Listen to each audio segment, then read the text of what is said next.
for a few people to log in.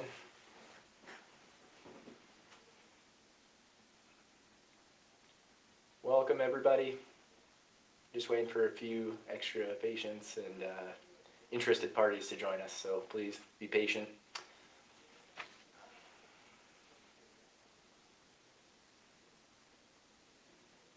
Broadcasting to you live at 5 from our Green Bay offices. We'll get started in just a couple of minutes.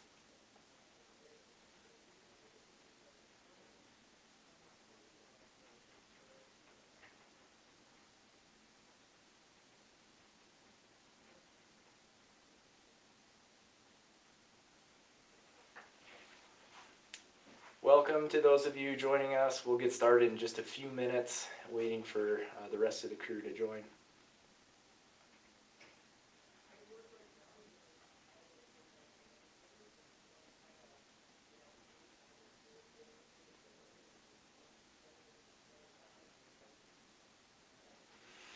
Okay, we'll go ahead and get started. My name is Paul Bruhnding. I am the most recent physician to join OSMS. I'm based here out of Green Bay. We have offices in Green Bay, Fox Valley, as well as some outreach around the state and in Marinette. I wanted to introduce myself to you all today, talk a little bit about what I do here at OSMS and how I may be of help to you or a family member in the future. And remember, throughout this live stream, if you have any questions at all, please type them into the chat, which should be up there or perhaps in that corner. And I will try to answer those as they come in and at the end. A couple of you were nice enough to send questions early, and I will definitely try to get to those as well. So, first of all, my last name is very difficult to pronounce, so it's Bruhnding, like 2 O's. I'm from Minnesota. I did all my medical training at the University of Minnesota. First of all, I'm a PM&R, residency trained physician. That's a rehab-based doctor, sometimes does things in the hospital, taking care of people who've had strokes or brain injury or even spinal cord injury. And then more what I tend to do is outpatient musculoskeletal medicine, which is essentially muscle and nerve problems and pain, often related to the spine, the back, muscles, other joints, etc. Then additionally, I did a fellowship at the University of Minnesota, which was in pain medicine, and this is specifically looking at how and when to do appropriate injections, such as epidural steroid injections, things like radiofrequency ablation for RFA, which I'll go into in a little bit, as well as joint injections using X-ray guided technology, which is referred to as fluoroscopy or fluoro in the business, in addition to ultrasound as well. Part of that fellowship, I also got a lot of training on different medications, different medication classes, as well as some great exposure to therapies and other complementary modalities to take care of something as difficult and complex as acute and chronic pain. And so with that, what are some of the more common conditions that I would see, as either a rehab doc or as a specialist within pain medicine? I would say the top 2 areas that I tend to focus on are the neck and then the low back. And I think for anybody who's lived any number of years on this planet, you can attest to how commonly those areas tend to hurt, and especially as we age, how easy those things are to injure and how we don't recover like we used to. So common things that I see are radiculopathy or pinched nerve pain, and that can occur anywhere throughout the spine. I additionally see neck and back arthritis, specifically called facet joint arthritis. This is pain that tends to worsen when you bend back and twist to a certain side or during certain maneuvers. I also see a lot of sacroiliac or pelvis joint pain, in addition to buttock muscle pain. Patients always give me a little quizzical look when I say, I think the problem's coming from your piriformis muscle. And it's such a common thing, and if you haven't had it happen to you or you're not in the medical community, you've never heard the strange word piriformis, but that's one of the more common things I see, in addition to just other muscle and joint pain throughout the body. Common treatments that I like to use, people always like to know this. So obviously each treatment is unique to each individual case. And so with that, I can't say, there's a one size that fits all. Certainly we treat similar problems similarly, but there's always nuance and unique to each situation. But I like to use medications, certain therapies, and then other interventional procedures. So some of the common medications that come up almost on the daily are topical medications. These are not only topical because they're popular, but they're topical because you can rub them on your body and on the places that hurt. These are things like lidocaine, Voltaren gel, diclofenac, some of the BioFreeze, stuff like that. And no, I'm not taking endorsement from any of those companies, but those are just the most common and most popular that you see around. Additionally, I use a lot of NSAID medications, so these are things like ibuprofen, Aleve. There's also some prescription strength ones too that can have a better safety profile depending on what your medical history shows, so it's always good to go through that. Additionally, we use a lot of nerve pain medications, which is called neuropathic. Neuro meaning nerve, pathic meaning pain, so nerve pain like medications, and that's obviously to decrease nerve pain. Some of the most common ones of those are gabapentin, otherwise known as Neurontin, and then Lyrica, which is pregabalin.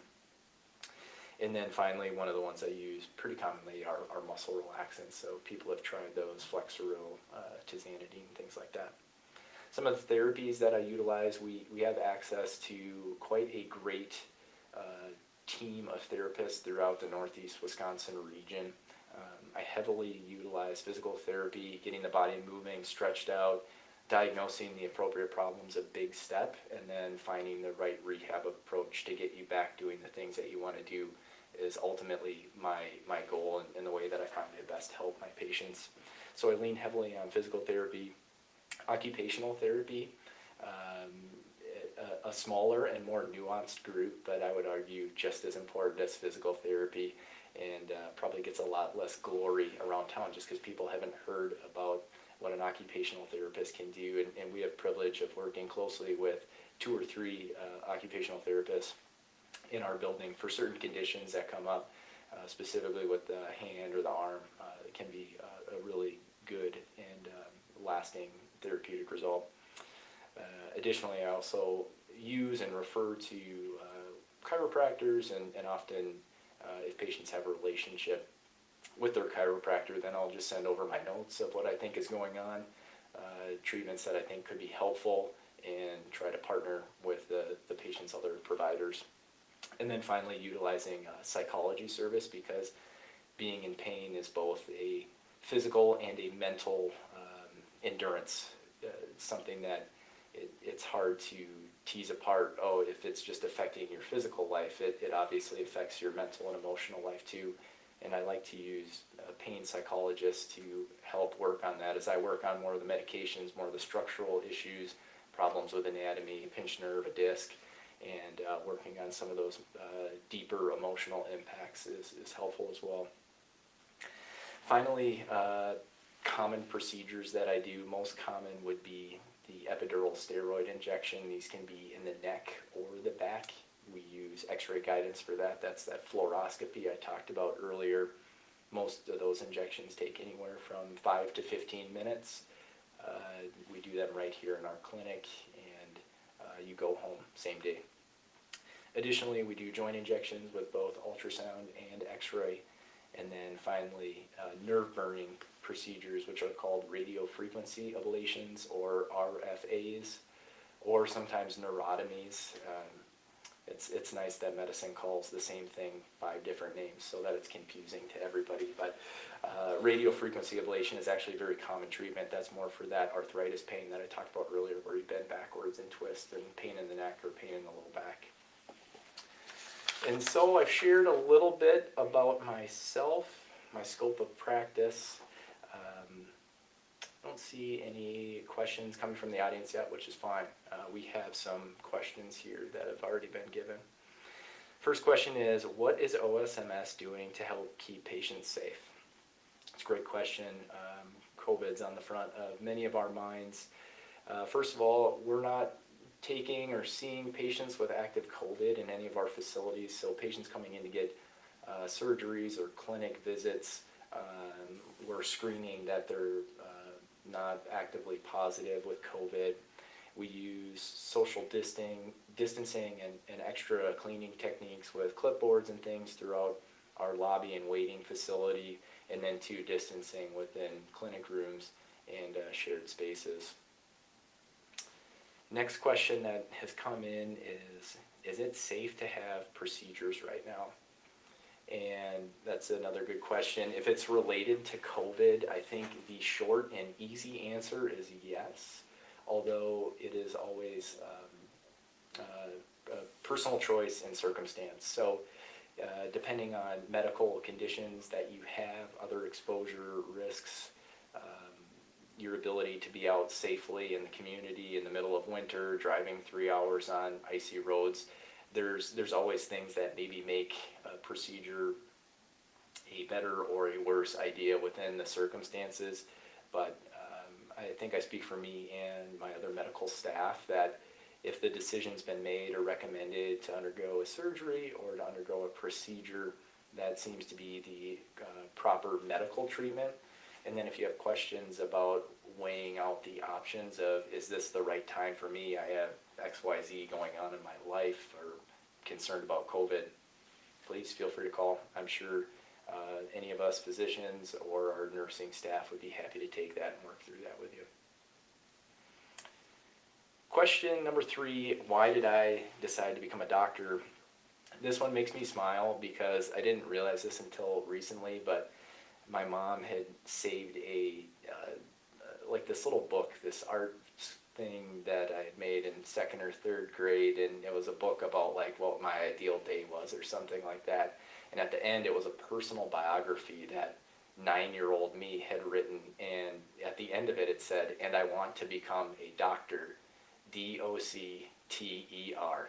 And so I think from there, that stemmed me on my journey. But really, I started thinking about medicine while in college. I formerly was an athlete. I don't claim to be one anymore. And I was a business major. And I just did not find very much fulfillment with that.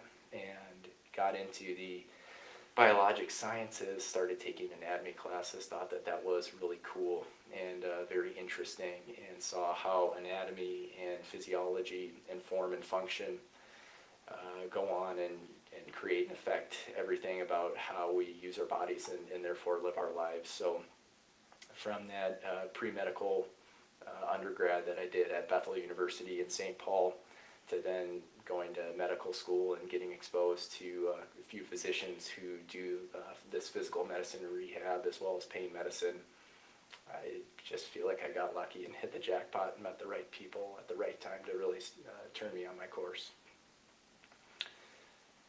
Next question I have here, if I have back pain, would I see you or one of your orthopedic doctors?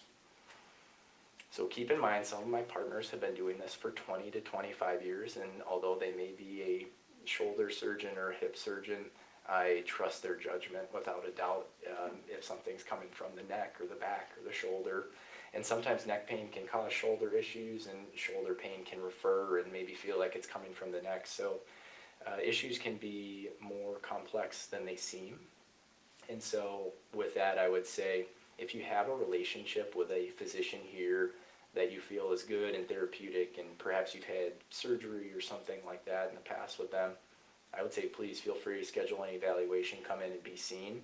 And between me within the pain team, our large group of orthopedists as well as rheumatology, we are very good about communicating, often face-to-face, and then getting patients to the right avenue or to the right doc. So long answer to a short question, you can go to either of us, whichever you feel more comfortable with.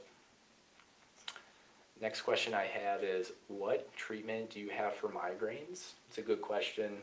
A lot of people have chronic headache, chronic migraines. There's a slew of different medications to take, some of those NSAID, ibuprofen type of things. There's been a just plethora of new medications that have come out in the last 5 or 6 years, specifically for headache. I am not a neurologist, but I do know one very well, and just keeping up on the medical literature as far as genetic tendencies and things that we're seeing with chronic headache syndromes has been very interesting, and even treating patients using 1, 2, or 3 different agents over time, and then finally finding that 4th one or 5th one that works, whereas the first agent might work for somebody else. So again, always a little bit of a nuance. The additional thing that I do here in my clinic is Botox injections for migraines. Well described injection technique. It's been around for a number of years, and it's actually FDA approved for Botox for chronic migraine. So that's something that I enjoy doing. Typically those injections are every 3 months. And I guess along with that, I do Botox for spasticity. So some of my patients who've had strokes, traumatic brain injuries, or spinal cord injury, whether tight arm, tight legs, or all 3 or 4, I've treated some of that as well. Looks like we have some additional questions coming in. Does using rubbing alcohol in RAF? Jackie, I'm not sure I understand your question. If you can try another way of saying it, I will try to get to that question. And then Mary asks, I've been working with pain management for a couple of years at hip surgery and back surgery, multiple physical therapy approaches, spinal cord stimulation, and lots of medications. Okay. It sounds like you've tried a lot of things, Mary. I think it's always worth getting a second opinion and just sitting down and listening to people. I'd be happy to have you come in and schedule a visit. You can do that either by calling us. Our numbers on the top of our Facebook page, and or you can schedule an appointment online. And so that's at osmsgb.com. Yeah.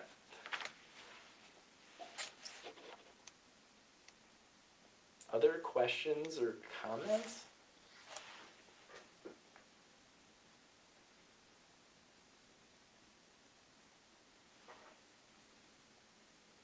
No, I didn't, Sue. That's a great question. I should have. So Sue asked a great question. Do you block nerves around the knee? And the answer is yeah, and it comes up relatively frequently because so many of our colleagues are orthopedic surgeons, and so we just have a lot of patients who come in with chronic knee pain, whether from osteoarthritis or something else.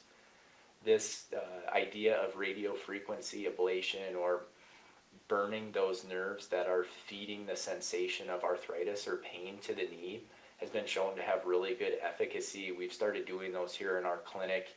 Typically that provides pain relief if it's the right patient who's undergone the right amount of testing and pre-procedure nerve blocks, which usually you have to do 2 before you get the ablation.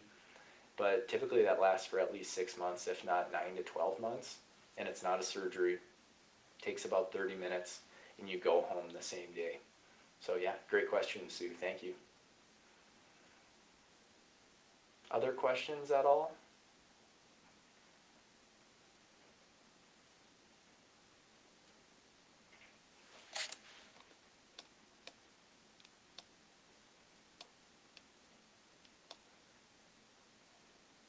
I guess I don't have an opinion on rubbing alcohol. I don't know enough about that question.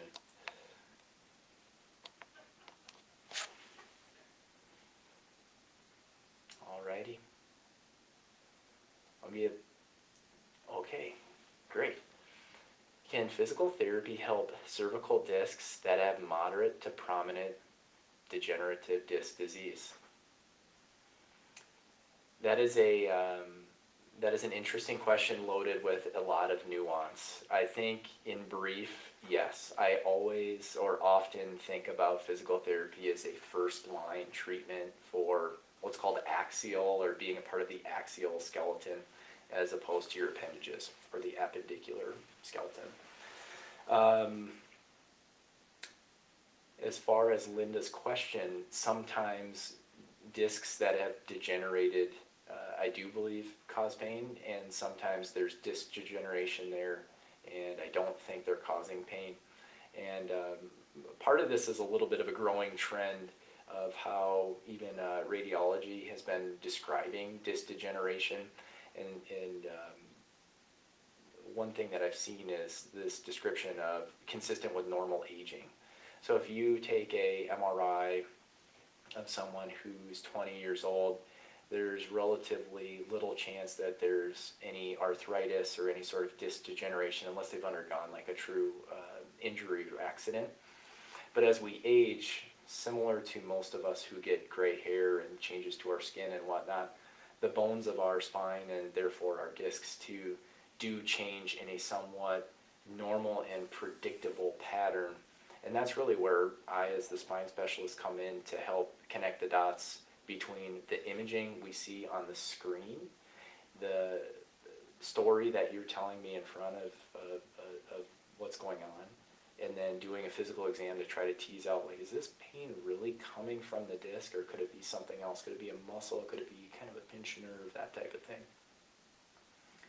Again, a long answer to your relatively short question, Linda, but I hope it was helpful. Bridget asks, what step is after an epidural if that isn't working? I think for these sort of questions, it becomes really difficult without knowing the case. I always try to use the most conservative treatment first and then progressively work up the treatment ladder. So the most conservative thing you can ever do is do nothing, rest, if that's an appropriate treatment. And then you can start into therapies, then you can start into medications, or you can use those at the same time. And if none of those are working or using them in conjunction, then you can try an epidural steroid injection, which is what I think Bridget's talking about. Then the question comes, is the epidural an appropriate treatment? And was it done correctly? Did the medication get in the right spot? And what's your definition of working? You know, typically steroid injections last anywhere from 2 to 3 months. Rarely do I see them last beyond that.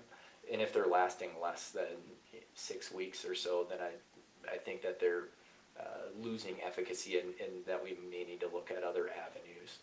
But certainly one epidural that doesn't work should be further looked into. How long, if ever, did that injection work? Was it the appropriate injection, and was it done appropriately? Next question we have from Sandy. I've had numerous epidurals and trigger point injections for left mid-back pain and not had any relief. On some strong pain meds, and I don't know what triggers the pain. That's frustrating.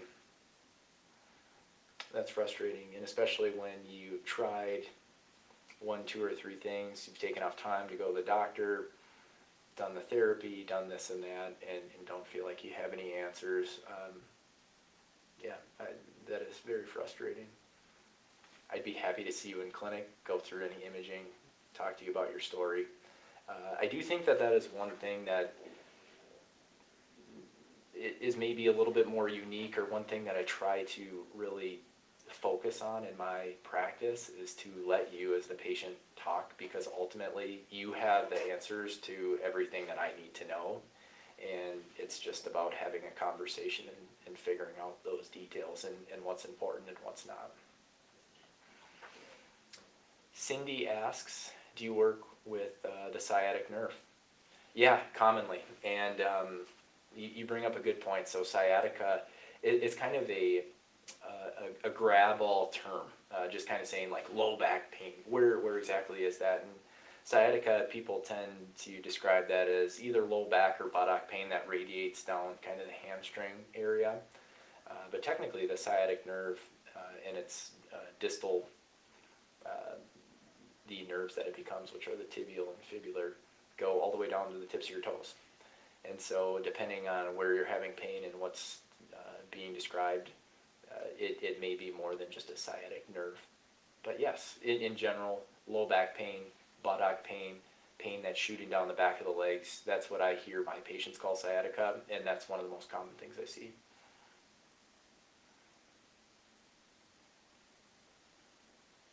Other questions? Thank you for all the good questions so far. It's been a great conversation.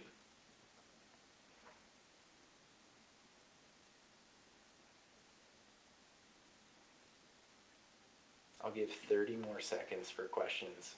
And unfortunately, I don't have the Jeopardy clock going in the background. But now hopefully you do, that I've mentioned that.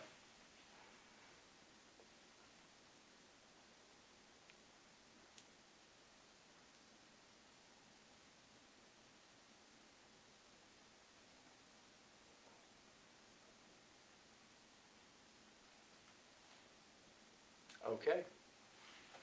Not seeing any more questions. I appreciate all of your time. If you're having any sort of pain, medical issue that you think OSMS would be... Oh, Linda, okay, great, sorry. I'll say my thing at the end then. Do you ever get to the point where you cannot help someone and you have exhausted all options?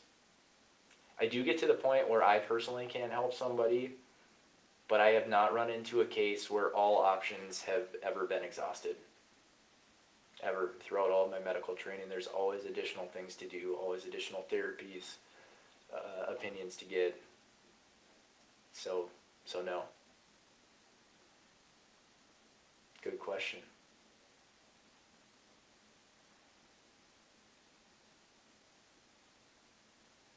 Alrighty. Thank you all for joining me. If you're having any sort of medical issue that you think OSMS could help, we certainly have quite a few orthopedic surgeons, both here and in the Fox Valley. We do outreach, Marinette and Chilton, and we try to get a good spread around the Northeast Wisconsin and Upper Michigan area. If you want an appointment, like I said, give us a phone call. You can make an appointment. You do not have to have a referral to come see one of our doctors. You are ultimately in charge of your health care. Just be aware of that. And you can also make an appointment online if that's easier. That's at osmsgb, as in Green Bay.com. Thank you again, and have a good evening.